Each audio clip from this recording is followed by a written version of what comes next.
Tonight at 10, Rishi Sunak apologises for leaving the D-Day commemorations early.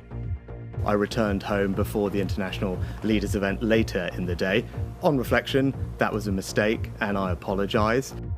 There was a chorus of disapproval for his actions at tonight's BBC election debate.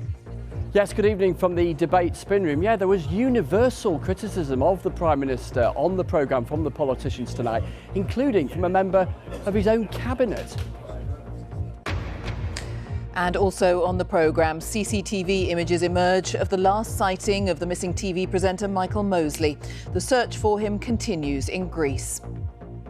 My one regret in terms of the tours that we've done is that I really should have come to play in Scotland more. Taylor Swift delights fans as she kicks off her UK tour in Edinburgh. On BBC London, a man who fought back as a dog tried to maul him says owners must be more responsible as London now records more than 9 dog attacks a day.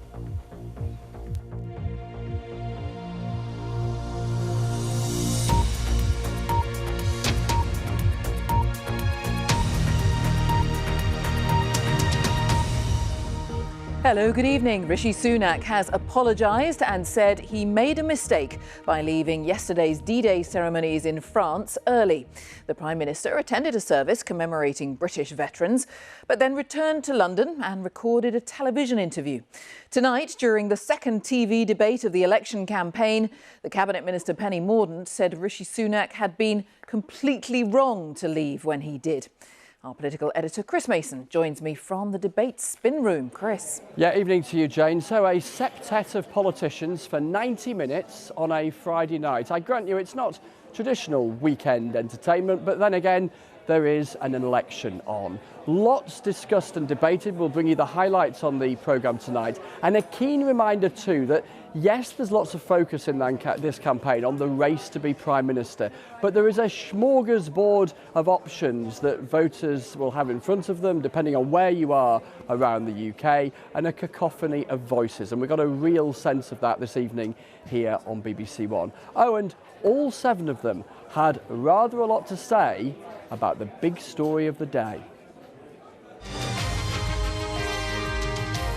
When this music gets an outing, you know polling day is getting close. And within minutes of tonight's debate beginning, today's row was centre stage.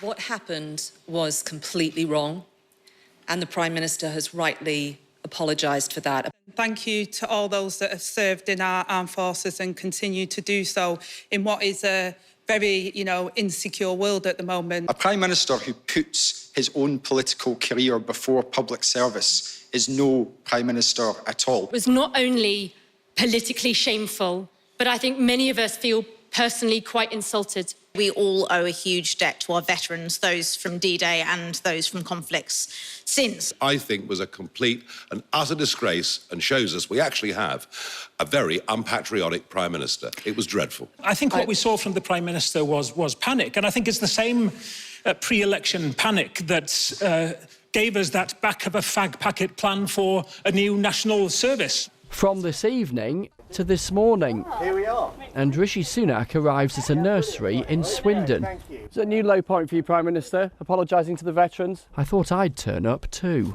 Who's advising you, Prime Minister?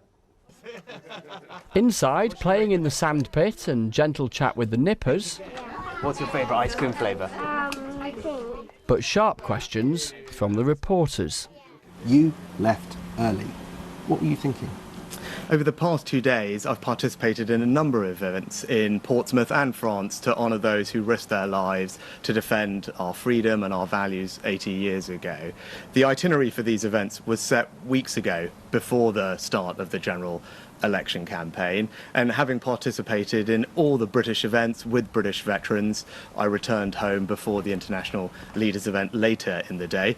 On reflection, that was a mistake and I apologise, but I'm someone who will always admit when I've made a mistake. That's what you'll always get from me. I have to say, Prime Minister, you sound more exasperated than apologetic. These men made the ultimate sacrifice, and you couldn't even sacrifice a whole afternoon. Ken Hay, a 98-year-old D-Day veteran, told us that you let the country down. Is he right? I participated in events both in Portsmouth and in France over 2 days because this is an incredibly important moment for our country to commemorate the sacrifice of all of those and their service. Leaders on the campaign trail hate having to spend time trying to explain away what happened yesterday. That is precisely what the Prime Minister is having to do today. The Prime Minister did attend plenty of D-Day events, but he missed a big gathering of world leaders. Look at this, 3 leaders gather, and who's there for the UK? The bloke who was our Prime Minister 8 years ago, Lord Cameron. The Prime Minister's apology is making headlines everywhere, and it's one of those days when my phone never stops ringing and I'm on the radio again. The danger, the potency of a moment like this is that it has the capacity, and let's see, but it has the capacity to be noticed. By lunchtime, we're in Gloucestershire for Rishi Sunak's next campaign stop. And when you're having a bad day, nothing seems to go right. Just look at the street in Stonehouse he was visiting, as his own Veterans Minister, himself a veteran, said this. Undoubtedly, veterans will feel pretty raw over this, and I don't dispute that, and I totally understand. And you know, personally, it's a bit crushing, yes, but it is what it is, and it's happened. And he's apologised, and he's made a mistake, and it is not reflective of his wider work on veterans. The Labour leader was at the event yesterday that Rishi Sunak missed, and you won't be surprised, he's quite keen to tell you about it. It was really important to me. It was a privilege to be there, and Rishi Sunak will have to answer for his choice. For me, there was only one choice, which was to be there to pay my respects, to say thank you. This evening, the Prime Minister was in Melksham in Wiltshire. The questions and answers still flowing. That shows that we're on the right track. But the NHS is disintegrating. 2,500 GPs in this country who are currently unemployed due to your policies. And a finger-jabbing and angry GP wanting to diagnose a piece of her mind. A bumpy old day for Rishi Sunak that he'll be glad is very nearly over. Chris Mason, BBC News. Well, as we've seen, tonight saw the BBC's first televised debate of the election campaign, with representatives from 7 political parties answering questions on issues including immigration, the health service and defence. Our deputy political editor Vicky Young was watching.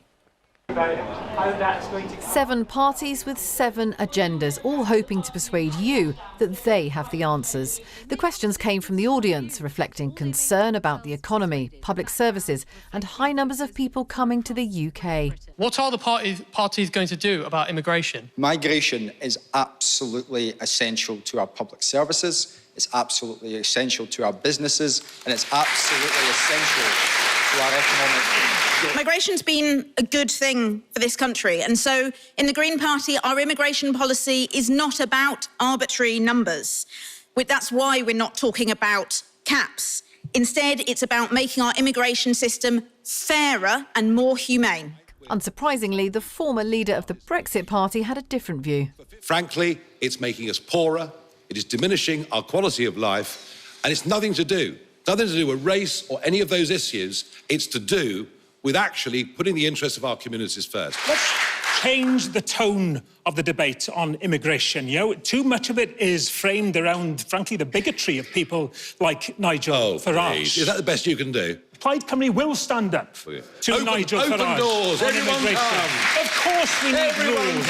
Of course we need Benefits rules. for everybody, lovely. The best way to do this is to get Parliament, your Parliament, elected by you, to have an annual cap. What that will do is take into account the economic needs, the needs of the workforce, but also the pressures that immigration puts on communities.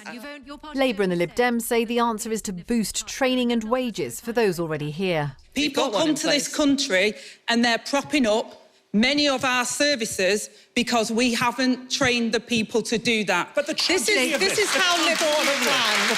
We should give care workers a higher minimum wage, £2 higher, invest in our care workers, give them status, give them progression in the workforce. And then when we still have skills gaps, invite people in from other countries and welcome them when they come. Okay. How much the parties want to tax and spend is causing real friction in this campaign. 26 separate tax hikes in the last overnight about 12 new taxes that Labour are going to bring in. Absolute rubbish. We've absolutely guaranteed we will not raise taxes for working people in this country. How are you going to close that gap? To hear Penny Mordaunt, whose government have put the tax burden up to the highest in this country since 1948, pretending they're a tax-cutting party, frankly, it is dishonesty on a breathtaking scale. Ms Mordaunt said cutting taxes was in the party's DNA. The SNP called for more honesty. There's £18 billion worth of cuts baked in, which neither the Labour Party nor the Conservative Party are being honest about. Instead, they're having the worst of Westminster argument between them tonight, instead of being honest with you. The Lib Dems called for fairer taxation. The Liberal Democrats were the first party to call for a windfall tax on the big oil and gas companies because we saw the raw injustice of these big companies raking in billions of pounds of profits when ordinary folk couldn't afford to pay their energy bills. A green economy would create jobs, well-paid jobs distributed all over the country, for example, on a nationwide home insulation programme. When you have two parties converging on public spending, converging on taxation, who's going to make sure that you're able to see the investment in housing for your children? Smiles and handshakes at the end, but the arguments will rage on. Vicky Young, BBC News. Well, as the political row around Rishi Sunak intensified, RAF veteran Jack Hemmings was one of those making his way home from the D-Day commemorations. Jack attended the service at Bayeux War Cemetery with his grandson. He's been speaking to my colleague Sophie Rayworth. Jack Hemmings, you served with the RAF during World War II. You didn't take part in the D-Day landings, but you were determined to be there. Yeah. Why? Because after the war I met a chap called Stuart King, who had been an engineering officer with a Typhoon Squadron, who had landed on the beach on D-Day, the very beaches that we have just seen. The Prime Minister was there. He was there at Bayeux, where you were as well, the ceremony at Bayeux. Yeah. But he didn't stay for the international service. Do you think that matters to the veterans? Well, some of them will take issue at it, yes. I can understand the division of what he would call his duty. And he opted to put the election before the thousands who were killed. But it seems it was the wrong decision. I guess I would go along with it. And do you think the veterans who were out there in Normandy, people like you, I mean, you're 102, yeah. Do you think that they will be upset that the Prime Minister didn't stay? Quite a lot will be, yes, yeah. I think the Prime Minister's upset, isn't he? Hasn't he made an apology? Jack Hemmings there on his way home from the D-Day commemorations. Our political editor, Chris Mason, is here to assess. What a day, Chris.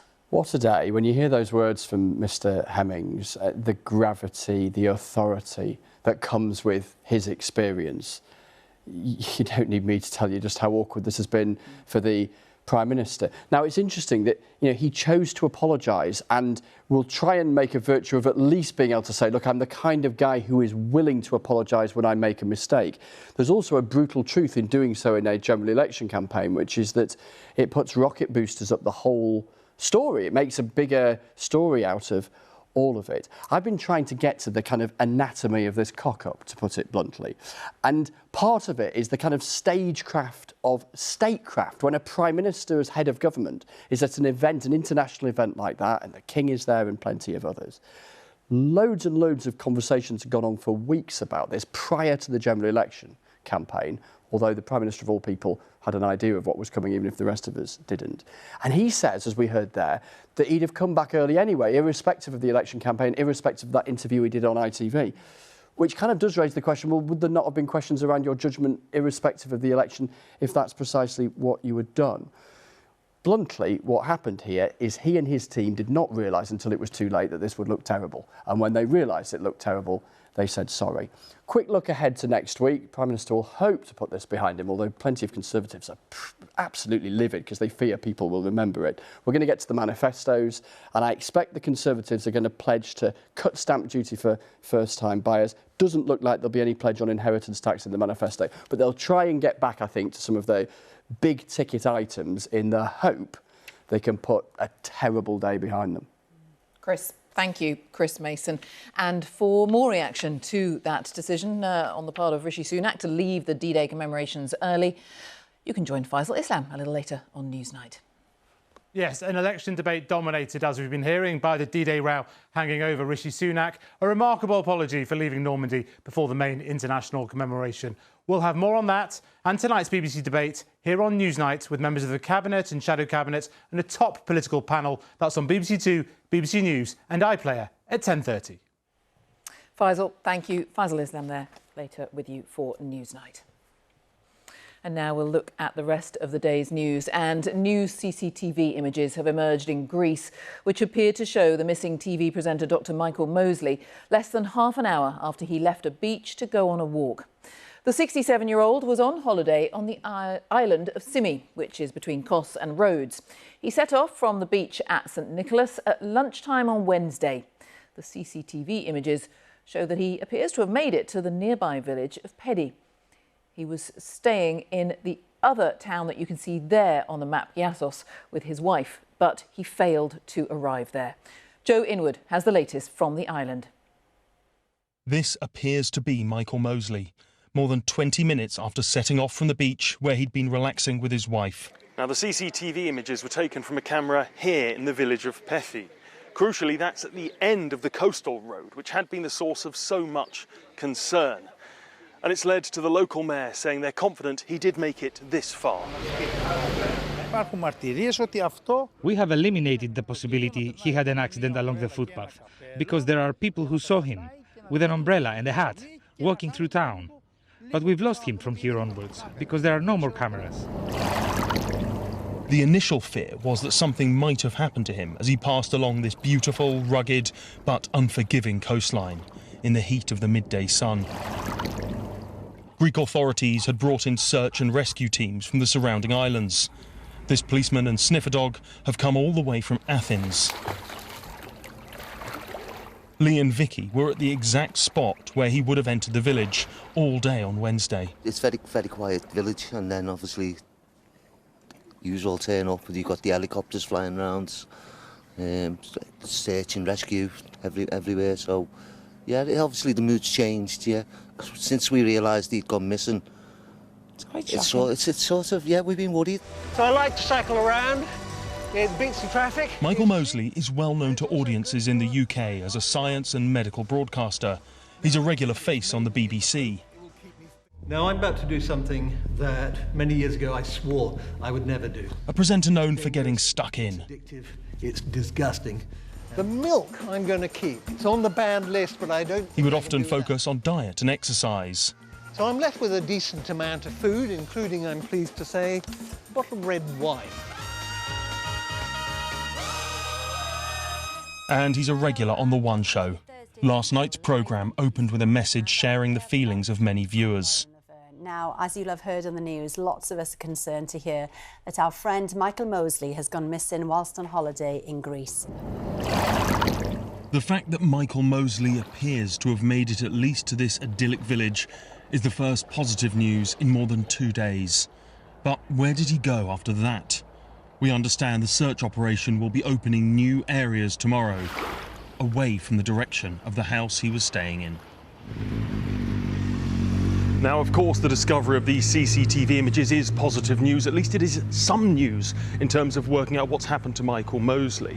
But in many ways, they pose as many questions as they provide answers. And the fact that the police seem to be expanding their areas of search suggests they're also expanding their theories as to what may have happened to Michael Mosley. Joe, thank you. Joe Inwood. President Vladimir Putin has claimed that Russia won't need to use nuclear weapons to achieve victory in Ukraine, though he didn't rule out Moscow carrying out a nuclear test. He was speaking at an economic forum in St. Petersburg. Our Russia editor Steve Rosenberg reports from there. Vladimir Putin. The West accuses Vladimir Putin of nuclear sabre-rattling over the war in Ukraine. At least today, the sabre was rattling a little less. The use of nuclear weapons is possible in the event of an exceptional threat to the sovereignty and territorial integrity of our country. In exceptional cases, I don't think this is such a case right now. There is no necessity for that. But these pictures send a different message. Russia has been holding tactical nuclear drills near Ukraine's border, a not-so-subtle hint to Kiev and to the West. And President Putin is warning he may send conventional long-range missiles to other countries for strikes on Western targets. His response to NATO allies allowing Ukraine to hit Russian territory with Western missiles. But would he actually do this?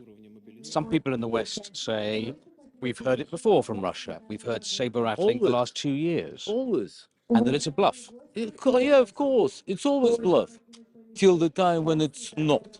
You can keep thinking that Russia is bluffing. And then one day there's no more Great Britain to laugh at. And all this at an economic forum where you can't escape the geopolitics. The last few days in St. Petersburg have felt very strange. On the one hand, a giant international economic forum. Russia's message, business as usual. But clearly, it is not business as usual, with Russia waging war in Ukraine and soaring tensions between Russia and the West. And in his standoff with the West, Vladimir Putin seems to believe it will be the West that blinks first. Steve Rosenberg, BBC News, St. Petersburg. The Danish Prime Minister has been attacked in the capital, Copenhagen. A man walked up to Mette Frederiksen and assaulted her. One man has been arrested. The Prime Minister isn't believed to have been seriously harmed. Restrictions on liquids in hand luggage that had been lifted at some smaller UK airports are to be reintroduced from Sunday. The Department for Transport said it's a temporary measure to allow for further improvements to new checkpoint systems. The change will apply at Newcastle, Leeds Bradford, London City, Aberdeen, Southend and Teesside airports. Netflix has said it will vigorously defend a lawsuit being brought by a Scottish woman who says the central character in the drama Baby Reindeer is based on her. Fiona Harvey is claiming that the streaming service has told brutal lies about her to more than 50 million global viewers. Here's our culture editor, Katie Razzle. Why did it take you so long to report it? Baby Reindeer, a global hit. The story of a man stalked by a woman called Martha. In the first episode, viewers are told this is a true story. But is it? The woman who says she's the inspiration for Martha is now suing Netflix. She says the show's claim to be true is the biggest lie in television history. Fiona Harvey accuses Netflix and the show's creator, Richard Gadd, of lying to make more money and to viciously destroy her life. Days after the programme launched, internet sleuths spotted similarities with the fictional Martha and identified her. So all of this would come out in a court case? In disclosure, yes. And you're prepared to do that? Yes. Fiona Harvey then did an interview for Piers Morgan, claiming she hadn't been convicted of stalking and hadn't targeted Richard Gadd or sent him thousands of emails. Who do you think did? I have no idea. I think he probably made them up himself. I've no idea. 41,000 emails. Yeah. You are charged with the harassment of Mr. Donald Dunn between the days Fiona of the Harvey 14th wants £130 million from Netflix for defamation, invasion of privacy, intentionally inflicting distress and negligence. You wrote Baby Reindeer. I did, yes. Last night, the show's stars appeared on Jimmy Fallon's American talk show to discuss Baby Reindeer's success. It was this crazy thing. Netflix came to me. They said, do you want to make it into a series? And I said, yeah, go on then. There was no mention of the court case. You've made an enemy of me, Reindeer! Netflix told the BBC it intends to defend this matter vigorously and to stand by Richard Gadd's right to tell his story. Katie Razzle, BBC News.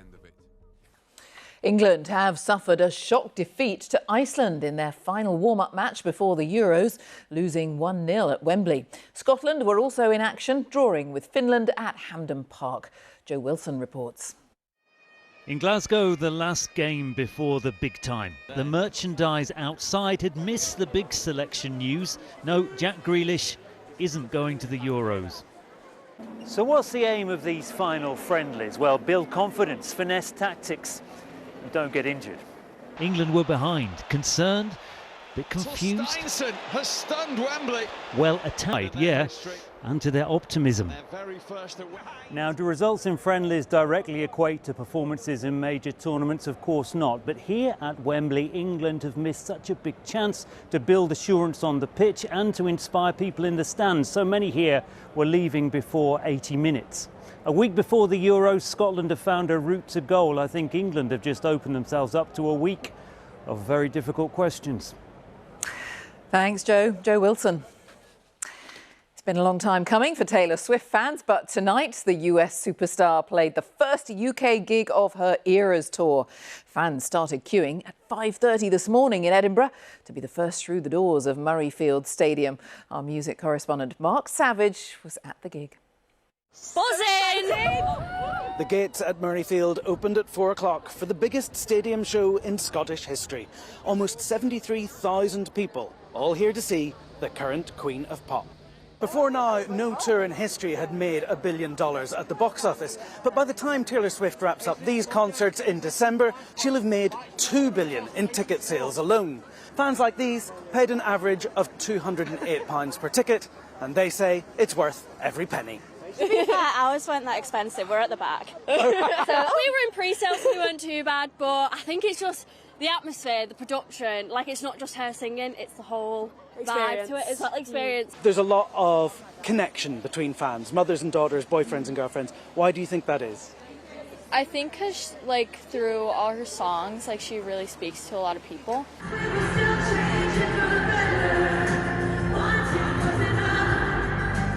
Taylor Swift playing the first of 17 gigs on the UK leg of her Eras tour. And there was a nod to Scotland during the show. Edinburgh, look at you done. You've got to make me feel so amazing. The UK tour culminates with 8 nights at Wembley Stadium,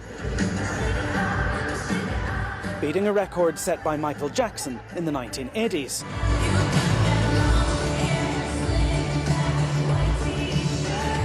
In the words of her own song, Taylor Swift will never go out of style. Mark Savage, BBC News.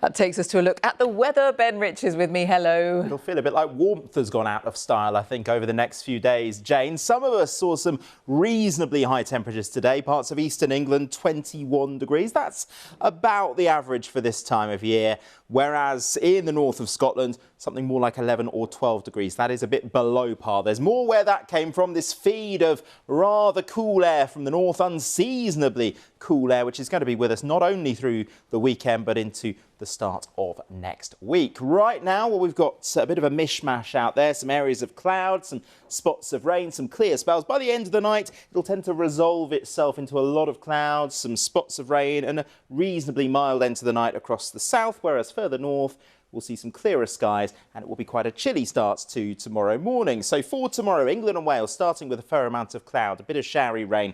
Much of that will clear. Then it is a sunshine and showers day. Northern Ireland doing quite nicely. Not too many showers here. A few more showers across Scotland, some of which will be heavy, particularly in the northwest corner. Just 11 for Stornoway, 12 degrees for Aberdeen, 18 for London. Around 15 to 20 would be typical for this time of year. So yes, we are a bit below par. Now, into the second half of the weekend, low pressure still with us. This little frontal system here running its way in from the west. That could bring quite a lot of cloud and some patchy rain into Northern Ireland, southwest Scotland. That getting down into northern England as the day wears on. To the north of that, sunshine and showers. To the south of it, actually Wales down towards the south of England, not doing too badly for sunshine. The sun is strong at this time of year, so getting to 19 degrees. But further north where we have more cloud, those temperatures decidedly disappointing. And have a look at the start of next week. Some outbreaks flakes of rain at times, and temperatures 14, 15 degrees. Yes, it is June. Jane. Thank you, Ben. And that is the BBC News at 10. Now let's join our colleagues for the latest wherever you are. From all of us, good night.